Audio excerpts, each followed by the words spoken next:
कथा वाचनाच्या या कार्यक्रमात रसिक श्रोत्यांचं खूप खूप स्वागत.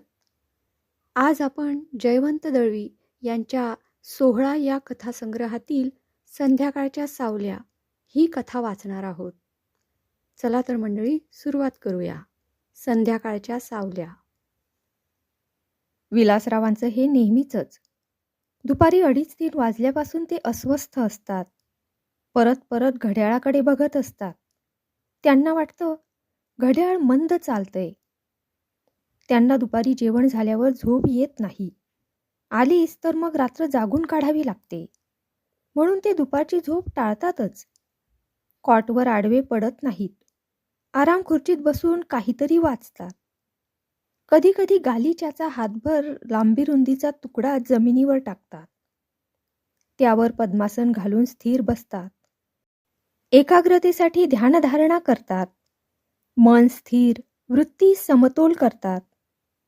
पूर्वीपासून त्यांना योगासनांचा छंद. योगासनं आणि प्राणायाम. पण सुशील गेल्यापासून ते वेड अधिक झालं, विशेषतः ध्यानधारणेचं. ती जाऊन 7 वर्ष झाली. अचानक गेली. त्यांना धक्का बसला. एकटेपणा खूप जाणवला. अजून जाणवतो. सुनीता आहे, पण ती मुलगी. सुशील गेली तेव्हा सुनीता 16 वर्षाची. घरात दुसरं तिसरं कुणी नाही. आता तर सुनीता नोकरीवर जाते. सकाळी 10 ते संध्याकाळी 7 घरी कुणीही नाही. ते आणि समोरची कबुतरं. समोरच्या शाळेची तेवढी जाग. शाळेच्या छपरावर माना टकटक करीत फिरणारी कबुतरं, गळ्यातनं घुमणारी. हल्ली त्यांनी एक काम अंगावर घेतलं होतं. रोजचं, वेळ घालवण्यासाठी, थोडी सेवा. ते डायमंड हॉस्पिटलमध्ये जातात. सकाळी संध्याकाळी 2-2 तास. तिथं पेशंट्सना पुस्तकं वाचून दाखवतात. पेशंट्सच्या इच्छेप्रमाणे. पेशंट्स सांगतील तसं. कुणाला कथा, कुणाला कविता, विनोद, कादंबऱ्या, आत्मचरित्र. पूर्वी विलासरावांना वाचनाची सवय नव्हती. असली तरी किरकोळ. मोठ्यानं मुळीच वाचता येत नव्हतं. त्यांनी 2-3 महिने सवय केली. सुनीता ऑफिसला गेल्यावर ते मोठ्यानं वाचू लागले. त्यांनी पिशवीत 4-5 प्रकारची पुस्तकं टाकली. कधी 4 वाजतात याची वाट पाहू लागले. छपरावरनं कबुतरांची फडफड ऐकू येत होती. शांतपणे खुर्चीत बसून त्यांनी हाताची बोटं निरखून पाहिली. टोकं दाबली. नखं लालबुंद झाली. आपलं आरोग्य तपासण्याची त्यांची ही रीत होती. नखं पाहणं, मनगटावर बोट ठेवून नाडीचे ठोके मोजणं. घड्याळात 4चे टोल पडताच ते उठले. पिशवी खांद्यावर लटकवली. खिडक्या बंद केल्या. खिडक्यांना गज आहेत, पण कबुतरं आत येतात. दरवाजाला कुलूप लावून ते खाली उतरले. त्यांच्या घरापासून हॉस्पिटल 2-2.5 मैलांवर आहे. पण ते बसनं जात नाहीत. चालत जातात, चालत येतात. आता ते 60ला आलेत, पण प्रकृती उत्तम. सकाळी दूध आणि मध, अंड, टोस्ट, 2 वेळा जेवण, सगळं व्यवस्थित. पोशाखसुद्धा पूर्वीसारखा. रंगीबेरंगी शर्ट्स, चेक्सचे. रोज गुळगुळीत दाढी. फक्त दातांचा थोडासा त्रास. ते छाती पुढं काढून चालत राहिले. पूर्वीपेक्षा ते छाती कृत्रिमपणे अधिक पुढं काढतात असं वाटे. आपण तरुण आहोत असं वाटावं म्हणून. आपल्यालाच आणि इतरांनाही. चालता चालता रस्त्यावरनं जाणाऱ्या येणाऱ्या स्त्रियांना बघणं त्यांना आवडू लागलं होतं. मुलींना, पण थोड्याशा प्रौढांना अधिक. 50शीला आलेल्या, पण बांधीव तरतरीत. त्यांचा काळा चष्मा होता, पण तो ते फारसा लावीत नसत. त्यांचे डोळे तसेच होते, आकर्षक. कधी चष्मा नाकावर असला किंवा चुकून राहिला तर समोरून येताना मुद्दाम पाहावी अशी कुणी दिसली तर ते पटकन चष्मा काढून वरच्या खिशात ठेवीत. तिनं आपले डोळे पाहावेत म्हणून. सुनीता तशी वयानं लहान, पण खूप वाचायची. इंग्रजीसुद्धा. नोकरीमुळे ती अधिक चौकस, अधिक हुशार बनली होती. थोडीशी धीराची सुद्धा. एकदा तिनं विचारलं, पप्पा, तुम्ही परत लग्न का करत नाही? ती पप्पांचं एकाकी जीवन पाहत होती. त्या प्रश्नानं त्यांना आश्चर्य वाटलं नव्हतं. कारण त्यांच्या घरात पूर्वीपासून स्वातंत्र्य होतं. खेळीमेळीचं वातावरण होतं. सुशील होती तेव्हा तर अधिकच. विलासराव नोकरीतल्या कामासाठी परगावी जाऊन आले की अनेकदा सुशील विचारायची, यावेळी हॉटेलवर कुणाला आणली होती? ती चेष्टेनं विचारायची. पण सुनीताच्या पुढ्यात दोघीही विलासरावांची चेष्टा करायच्या. सुशील चेष्टा करतेय, पण मनातनं तिला संशयही आहे. तुमचं पुरुषांचं काय सांगता येतंय? असे त्यांचे संवाद चालायचे. सुनीता ऐकायची, चेष्टेत भाग घेऊन हसायची. म्हणूनच ती लग्नाचा प्रश्न विचारू शकली. त्याचं त्यांनाही आश्चर्य वाटलं नाही. ते काही बोलले नाहीत, फक्त हसले. तिला एवढंच वाटलं, पप्पा पुन्हा लग्न करणार नाहीत. 3-4 वर्षांनी तिनं तोच प्रश्न पुन्हा विचारला. तेव्हा त्याला थोडी पार्श्वभूमी होती. तिनं तेव्हा एक इंग्रजी कादंबरी वाचली होती, मोर दॅन कंपॅनियन. तरुणपणी जसा उत्कटतेनं संभोग घेता येतो तसा वार्धक्यात घेता येतोच असं नाही. पण तरीही नग्न शरीराचा उत्कट, आलिंगनातला स्पर्श हवासा वाटतो. त्यामुळे एरवी सैरभैर होणारं मन तृप्त, शांत होतं. ती कादंबरी तिनं मुद्दाम पप्पांना वाचायला दिली होती. ते सगळं आपोआप जुळून येण्यावर आहे. कुणी सुचवून, जाहिराती देऊन हे होत नाही, असं ते स्वतःशीच बोलल्यासारखे बोलले होते. सुलोचनाबाई कामत निवृत्त झाल्या. विधवा होत्या. सुनीताच्याच ऑफिसमधल्या सुपरिटेंडंट. खूप वर्ष त्यांनी नवऱ्याच्या आठवणीवर काढली. 60ला आल्या तेव्हा म्हणाल्या, लग्न करावंसं वाटतंय. काही जण नुसत्या मैत्रीसाठी तयार आहेत, पण लग्न नको. नुसत्या मैत्रीला त्या तयार नव्हत्या. त्यांनी सुनीताला घरी बोलावून घेतलं. त्यांनी फक्त आपला विचार सांगितला. विलासरावांचा उल्लेख केला नाही. पण त्यांचा तोच हेतू असावा असा सुनीताला संशय आला. त्या रूपानं आणि स्वभावानं अनुरूप होत्या. सुनीता त्यांना 2-3दा आपल्या घरी घेऊन आली. ओळख करून दिली. विलासरावांशी गप्पा झाल्या. पण विलासरावांनी फारसा इंटरेस्ट दाखवला नाही. ते सुशीलच्या आठवणीवर जगत होते असं नाही, पण नाही योग आला. 2 वर्षांपूर्वी सुलोचनाबाईंनी लग्न केलं. नवरा 65 वर्षांचा. प्रकृतीने किरकोळ, म्हातारा दिसणारा. अलीकडे भेटल्या तेव्हा खुशीत दिसल्या. तिचे खांदे आवळत फटकळपणाने काही सांगून हसू लागल्या. थकलेल्या वयातही असं सुख घेता येतं हे कळताच सुनीता थरारून गेली. जीवनातलं काही नवीन कळल्याची तिला जाणीव झाली. तिनं पप्पांना आणखी एकदा आग्रह करून पाहिला, पण यश आलं नाही. विलासराव हॉस्पिटलमध्ये पोचले. त्यांना वर जाण्याआधी बसावंसं वाटलं. ते तळमजल्यावरच एका बाकावर बसले. मनगटावर मधलं बोट ठेवलं. नाडीचे ठोके मोजले. 115. 70च्या खाली येईपर्यंत ते बसून राहिले. विचार केला, रात्री परत जाताना बसनं जावं. 2 पिशव्या घेऊन लिफ्टमधून पटवर्धन बाहेर आले. अजून 50शी गाठली नव्हती, पण बरेच म्हातारे दिसत होते. केस पिकले होते.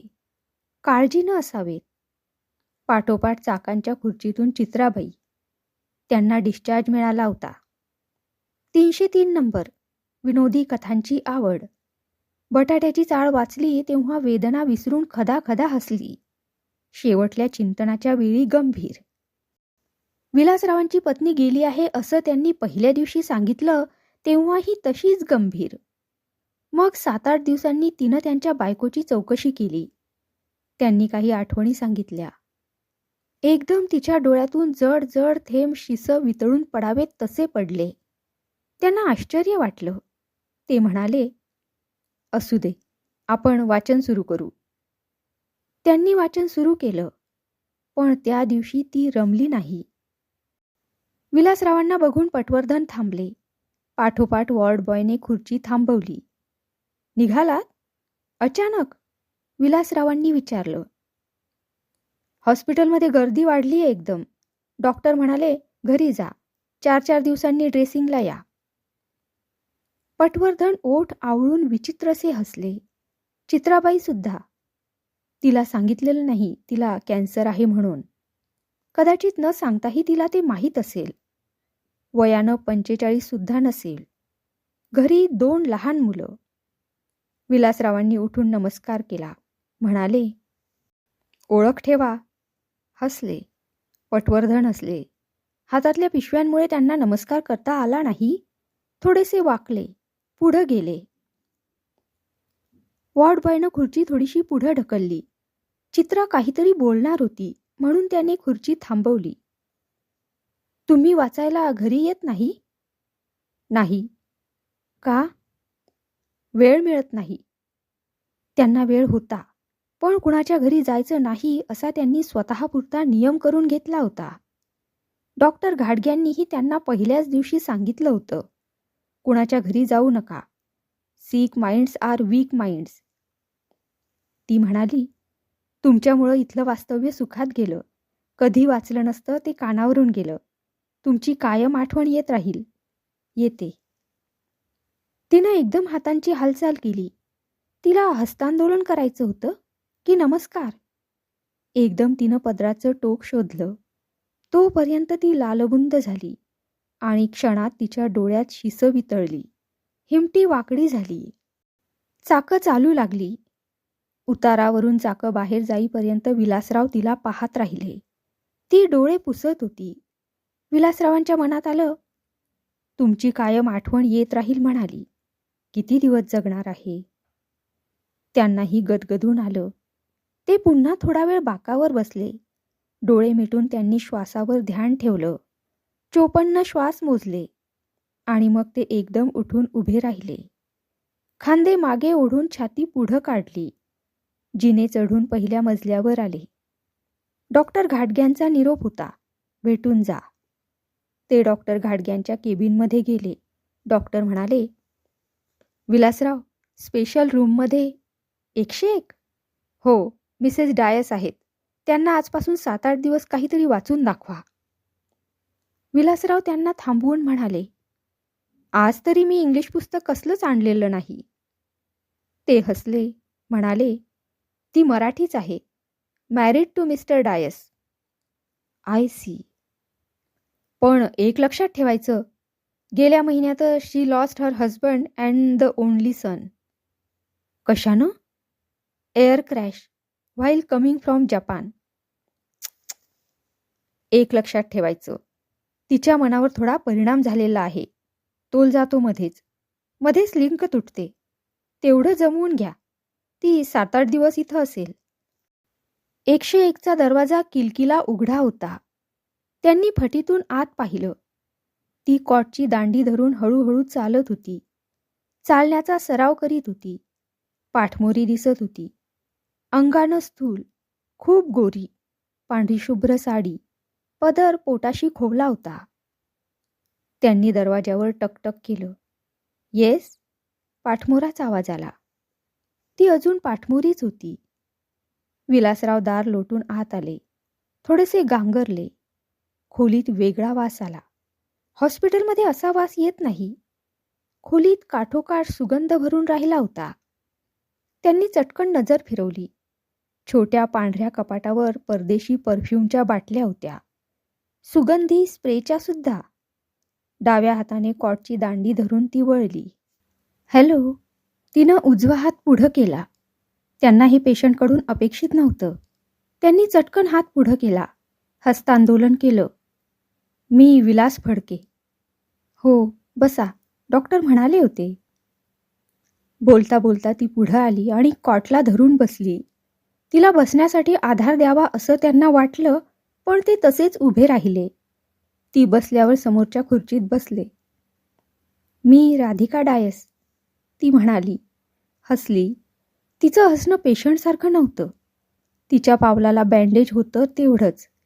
त्याशिवाय पेशंटच्या अशा खुणा दिसत नव्हत्या. उलट तिच्याकडे बघावं असं वाटत होतं. तिच्या लक्षात येणार नाही अशा रीतीनं त्यांनी डोळ्यांवरचा चष्मा काढला आणि टक लावून पाहिलं. तुकतुकीत गोरी, गुलाबी गाल, तेलसर, रुंद कपाळावर ठळक लाल कुंकू. ही विधवा ना? एवढं ठळक कुंकू आणि लाल. कुंकू बघून आश्चर्य वाटलं का? तिनं विचारलं. ती हसली. तिच्या हसण्यात प्रौढपणा कमी होता. पडद्याआड हसली तर तरुण मुलगी हसते आहे असं वाटेल. ते एकदम चमकले. हिने माझ्या मनातलं कसं ओळखलं? तीही त्यांच्याकडे बघत होती. त्यांच्या डोळ्यात. तुमचे डोळे थोडे वेगळे आहेत का? वेगळे? विलासराव आतनं सुखावले. किंचितसे हसले. तीही अधिक काही बोलली नाही. सर्वांगाची तपासणी केल्यासारखे तिचे डोळे फिरत होते. कस्टम अधिकाऱ्यानं चाचपावं तसं. तिला वाटलं, यांना आपण पूर्वी कधी पाहिलंय का? तरुणपणी कुठं भेट? शाळेत, कॉलेजात? तिनं काही विचारलं नाही. तुम्हाला बघता क्षणीच मला वाटलं, मी तुम्हाला पूर्वी कुठंतरी पाहिलंय. तिला गंमत वाटली. यांनाही असंच कसं वाटलं? राममोहन हायस्कूलमध्ये होता? किंवा सिद्धार्थ कॉलेज? ती हसली.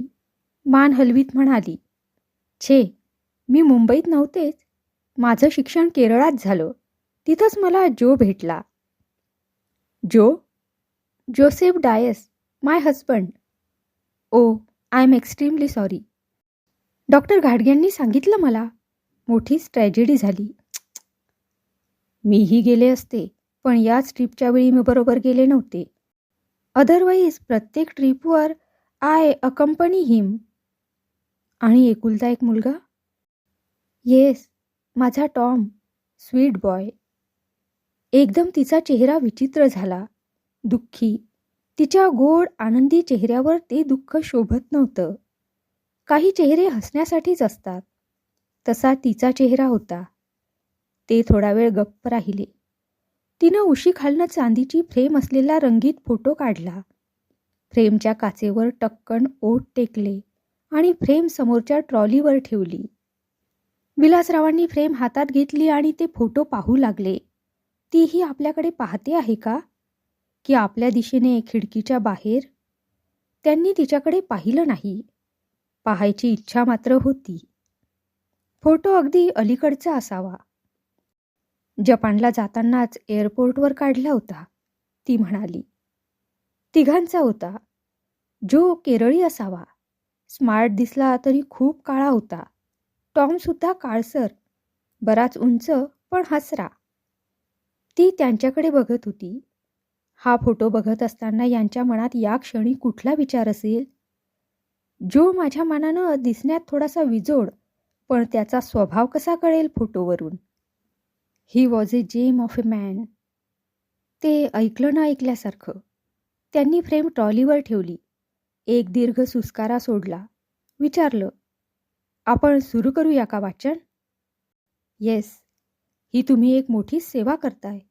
A great service I must say. दोघांचाही वेळ जातो. तुम्हाला एवढा वेळ मिळतो कसा? माझी मुलगी सुनीता नोकरीवर गेली की ती रात्री परत येईपर्यंत मला वेळच वेळ. वेळ कसा घालवावा हाच प्रश्न. पत्नी? ती गेली 7-8 वर्षांपूर्वी. I am sorry. त्यांनी पिशवीत हात घातला आणि म्हटलं, आज माझ्याकडे इंग्रजी पुस्तक आणलेलं नाही. इंग्रजी नकोच. बरीच वर्ष मी मराठी काही वाचलेलं नाही. केरळमध्ये असताना आमच्या अण्णांचा कटाक्ष होता. रोज झोपण्यापूर्वी मराठी पुस्तकाची थोडी पानं वाचायची. मी आणि सारिका माझी धाकटी बहीण. त्या कुठं असतात? ऑस्ट्रेलियात.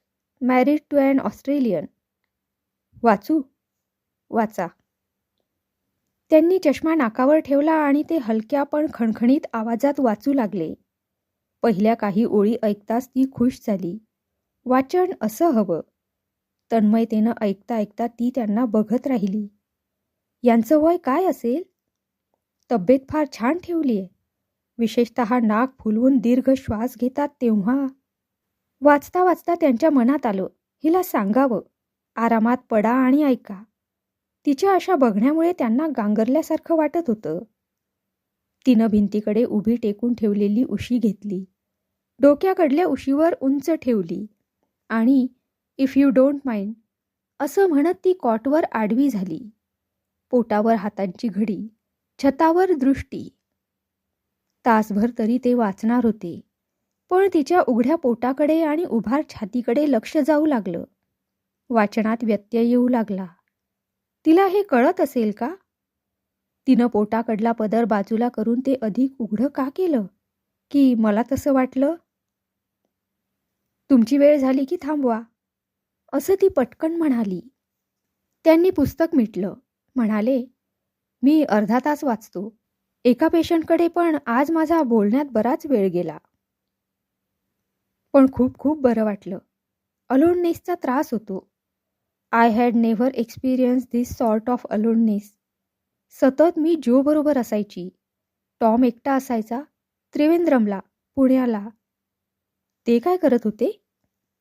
जो, he was an expert in sugar technology. सतत फिरतीवर.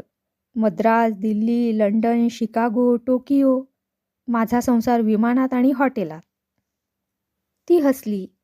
पुन्हा म्हणाली, आताच कुठं तो रिटायर्ड होणार होता आणि मी माझ्या स्थिर संसाराला सुरुवात करणार होते या वयात.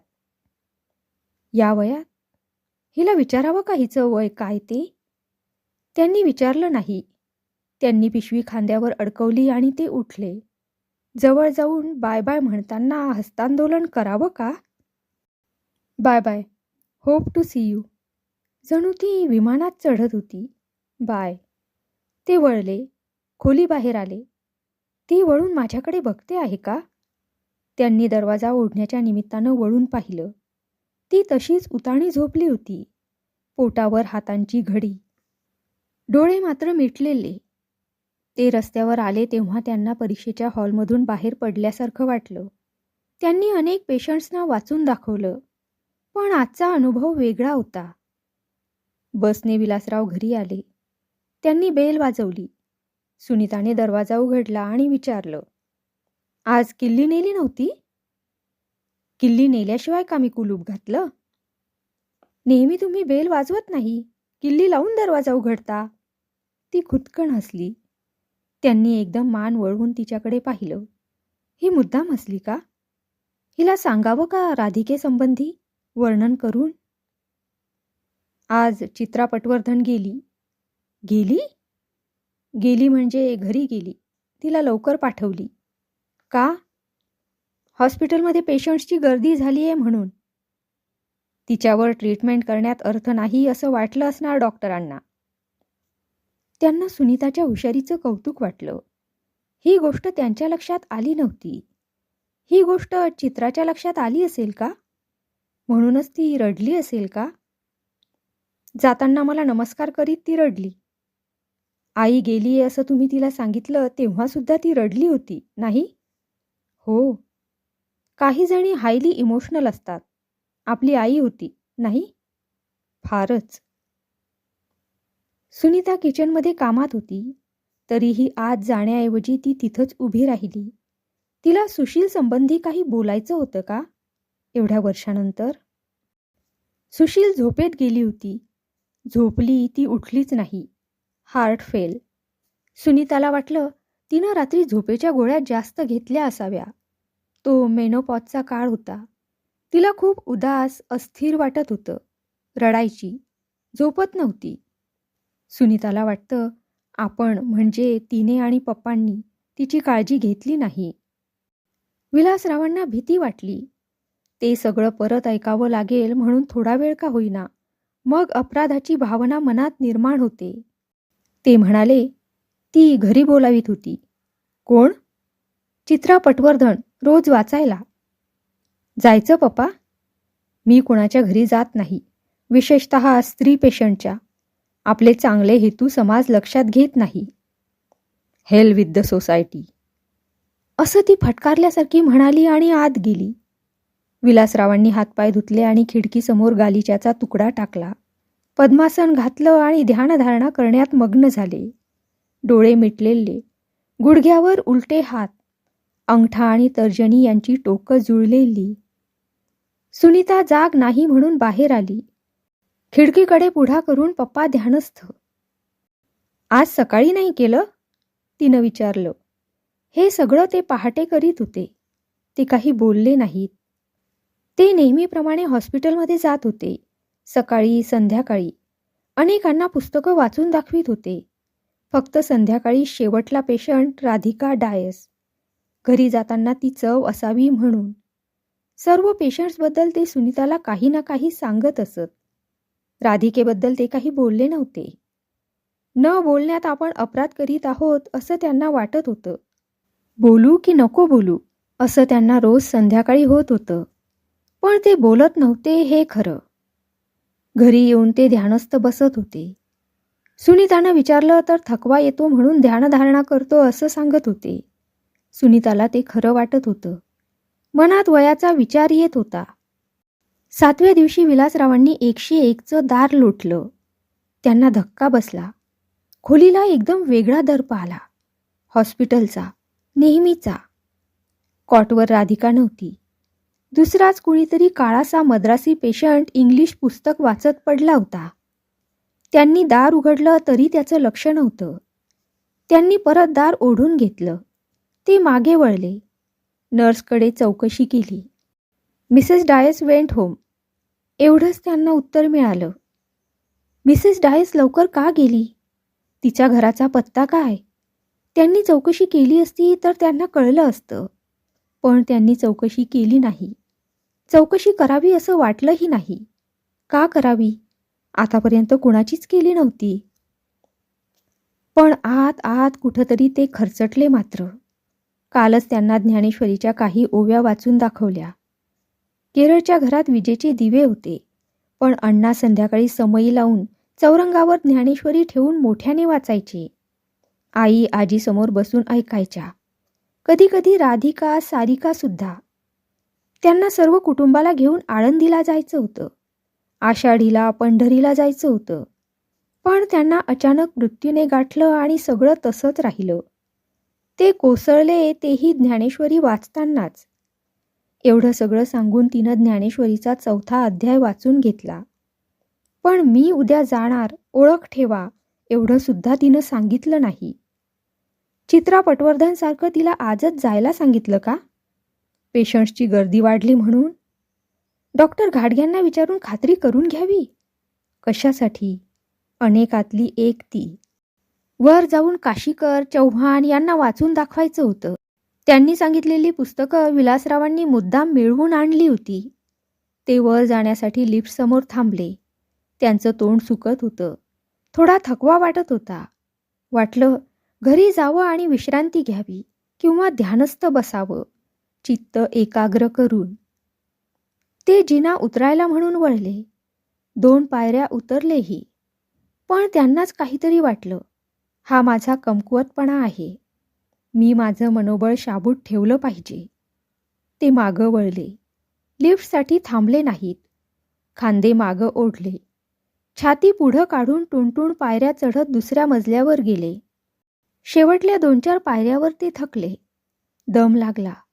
रुमालाने तोंड पुसत ते दुसऱ्या मजल्यावर एका कोपऱ्यात उभे राहिले. श्वास संथ होण्यासाठी.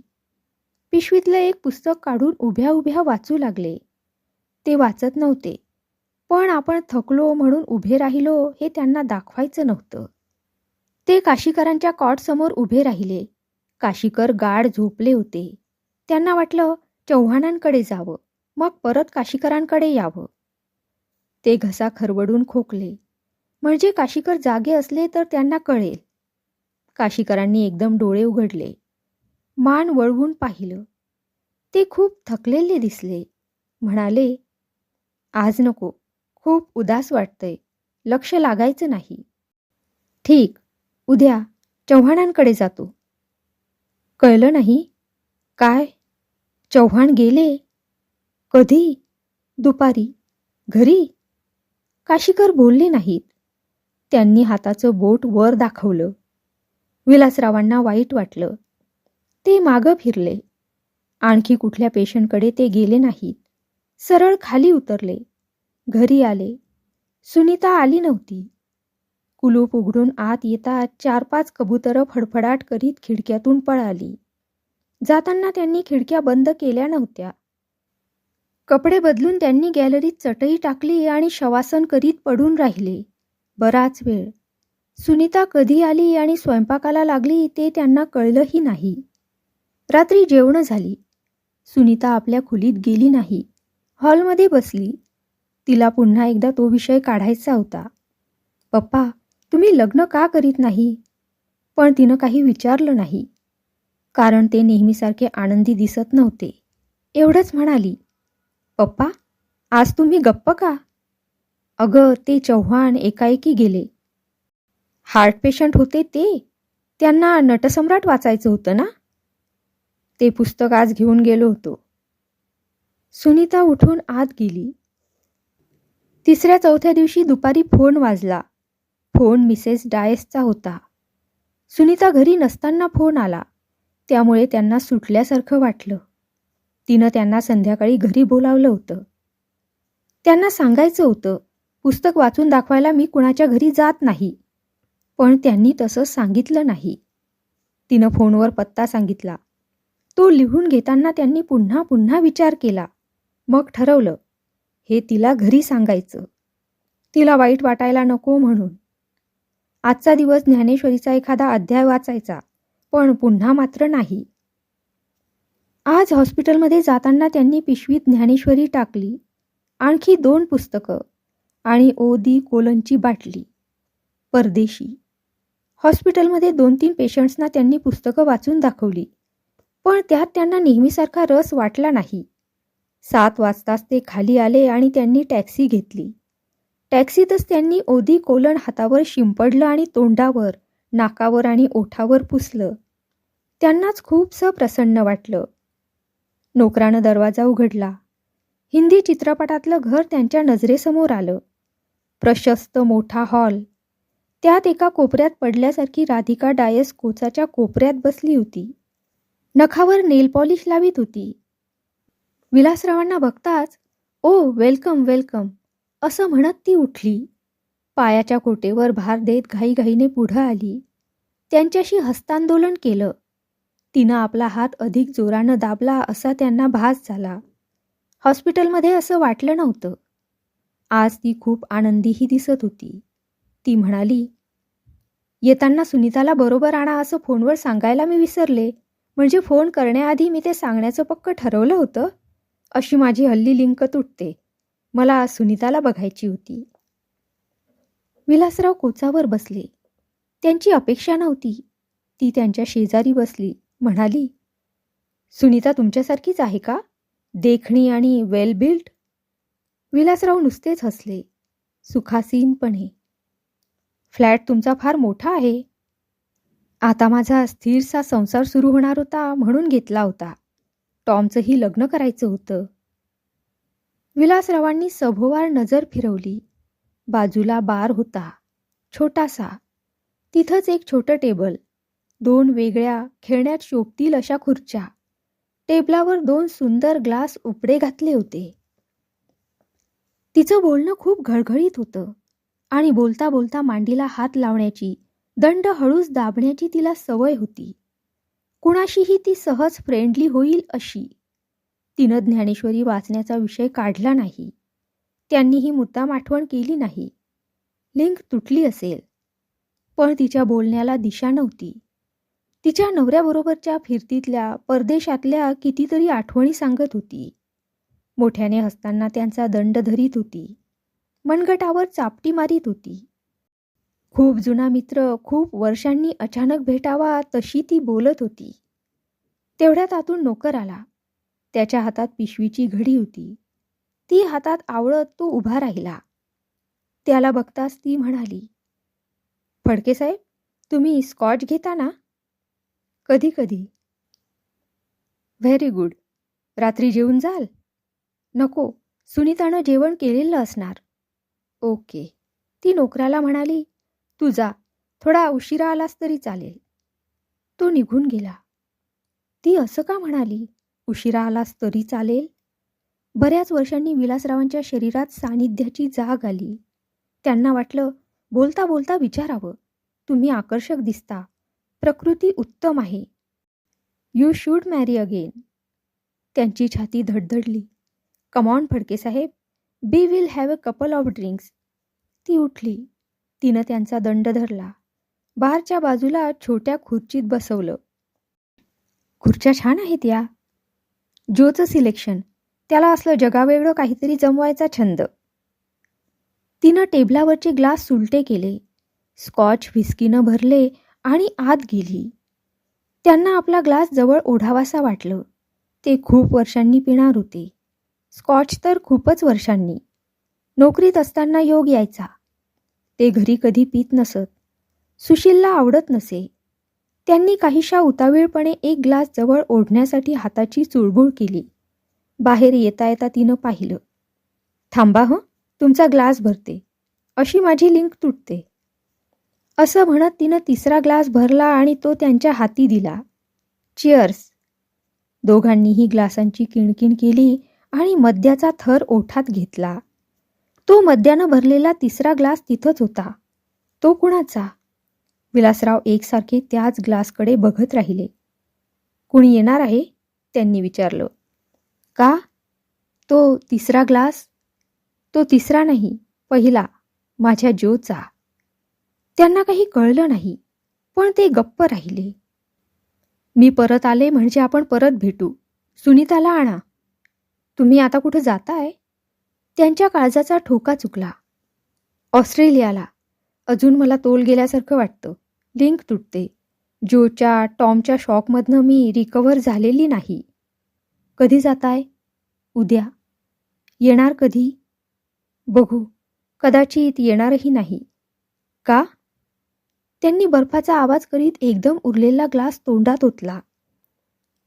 जो प्याला म्हणजे म्हणायचा, आपण तिघेही प्लेन क्रॅशमध्ये जाणार. ते दोघे गेले. आता कदाचित मी. असं म्हणू नका. त्यांना वाटलं तिच्या तोंडावर आपला हात ठेवावा. असं म्हणू नका. एवढी जागा घेतलीये, संसार करा.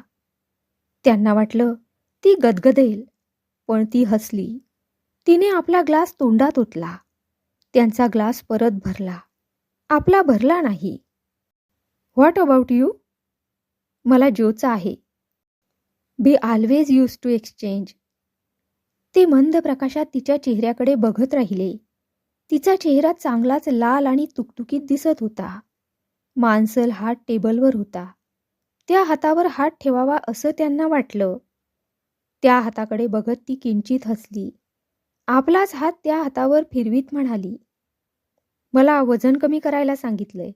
मला योगासनं शिकायला हवीत. मी शिकवीन. रिअली? Oh fine. परत आल्यावर. Nothing like yoga. मी रोज सकाळी. मध्येच ती म्हणाली, आमची अण्णा रोज करायची. पण आई गेल्यावर पायांचे अंगठे वळवून ते उलट्या पावलांवर तासन तास बसायचे. ते वज्रासन. पायाचे अंगठे दाबल्यामुळे. I know. पायांचे अंगठे दाबून ठेवल्यामुळे इंद्रियाचं दमन होतं हे ते सांगणार होते. पण ग्लास रिकामे झाले होते. आणखी एक. One for the road? No, this is more than enough. तुम्हाला उशीर होतोय का? त्यांना वाटलं, मी आता उठावं का? त्याची सूचना. ते उठून उभे राहिले. तीही उठली. एकदम त्यांच्या शेजारी आली. जोडप्याचा फोटो काढण्यासाठी यावी तशी. दरवाजा उघडल्यानंतर ती दंडाला टेकून उभी राहिली. आता मी परत आल्यावर भेटू. सुनीताला बोलावीन. ते मनापासून हसले. त्यांना वाटलं, टॉम असता तर हिनं कदाचित सुनीतासाठी प्रपोज केलं असतं. सुनीता त्याला आणि हिलाही आवडली असती. एक वेगळंसं नातं. उद्या प्लेन किती वाजता? मी येईन विमानतळावर. Please don't. प्लेन मध्यरात्रीनंतर आहे. तुम्ही त्रास नका घेऊ. I will see. त्यांचा किंचित तोल जात होता. तरीही ते थांबले. त्यांना वाटलं, राधिका धीट आहे. कदाचित तिला चुंबन घ्यायचं असेल. ॲटलिस्ट गालावर. ती फक्त हसत होती. हे हसणं त्यांना अगदी वेगळं वाटत होतं. प्यायल्यामुळे की आणखी कशामुळे ते कळत नव्हतं. लिफ्टच्या समोर ती उभी राहिली तेव्हा ती काय बोलत होती ते नीट कळत नव्हतं. बरचसं तोंडातल्या तोंडात. आणि हसत होती. नको तिथं. लिंक तुटल्यासारखी. तोलही जात होता. हातवारे तर इतके करीत होती की तिच्या अंगावरचं एक एक वस्त्र फेडून फेकते आहे असं त्यांना वाटत होतं.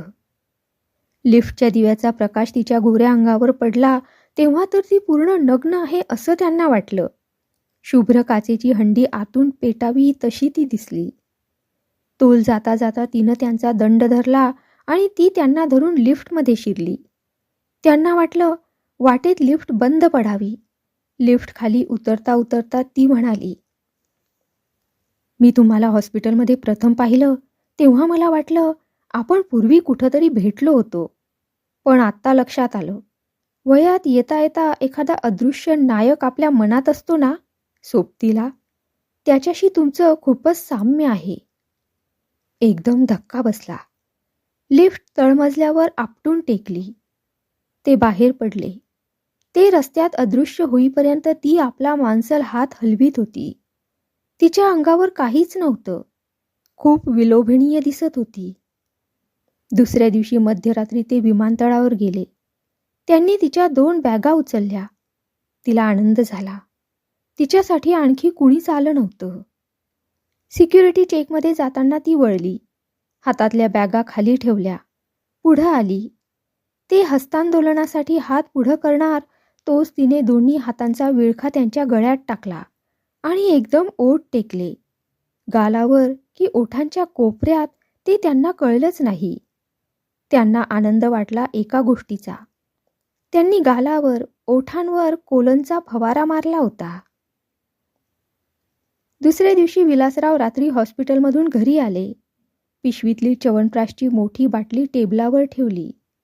हातपाय धुण्यासाठी ते आत जाणार तो सुनीता म्हणाली, पप्पा, तुम्हाला कुणाचा तरी फोन आला होता पण डिस्कनेक्ट झाला.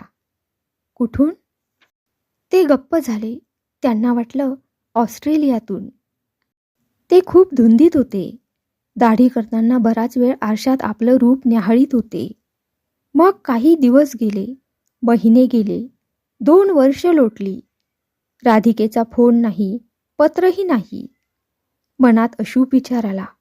Air crash? पडलं असेल विमान?